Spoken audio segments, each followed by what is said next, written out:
డోర్నకల్ నియోజకవర్గంలో రెండవ విడతలో 3 మండలాల్లో వచ్చిన ఫలితాలకు మరి భారీ మెజార్టీతో గెలిచిన సర్పంచుల ఫలితాలు చూసి ఇక్కడ మాజీ శాసనసభ్యులు రెడ్డి నాయక్ గారి మరి మతి భ్రమించిందని చెప్పి ఇక్కడ ప్రజలు అనుకుంటా ఉన్నారు. ఎందుకంటే ప్రచార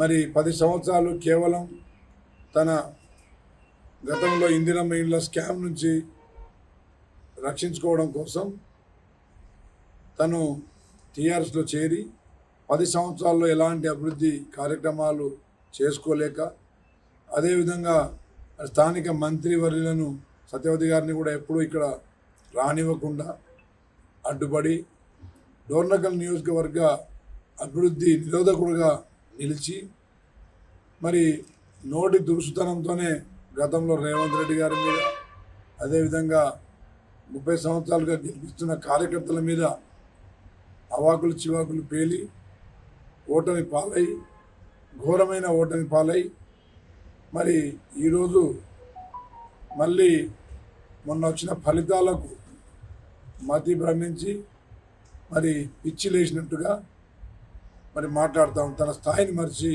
మాట్లాడుతూ ఉన్నాడు.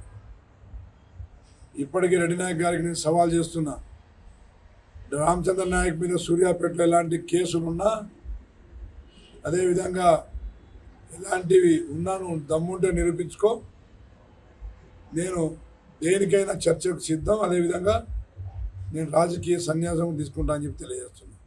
అదేవిధంగా రెడ్డి నాయక్ గారి 30 సంవత్సరాల రాజకీయ జీవితంలో తాను తన స్థాయి దిగజారే విధంగా, అదేవిధంగా ప్రతి మండలాల్లో తనకు పడకేసే వాళ్లకు పదవులు ఇచ్చుకుంటూ, ఉద్యోగాలు నియామకాలు ఇచ్చుకుంటూ మరి రాజకీయం గడిపిన చరిత్ర నీది.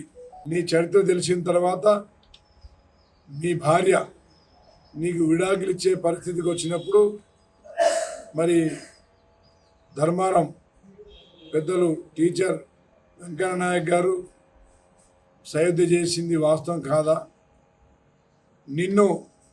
నీ ప్రవర్తనకు విరక్తి చెంది నీ సొంత కొడుకు నిన్ను తన్నింది వాస్తవం కాదా?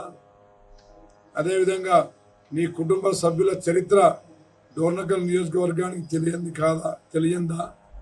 ఒక్కసారి ఆత్మవిమర్శ చేసుకో రెడ్డి నాయక్. తను స్వయంగా అంచెలంచెలుగా మరి ఇక్కడ డోర్నకల్ నియోజకవర్గంలోని రాజకీయ సమాధి చేసింది రామచంద్ర నాయక్. కాబట్టి నువ్వు మనసులో అక్కసు పెట్టుకొని ఈ దుష్ప్రచారాలు చేయడం నీ రాజకీయ అవివేకానికి నిదర్శనం. ఇప్పటికైనా బుద్ధి తెచ్చుకొని మర్యాదగా ఉండు.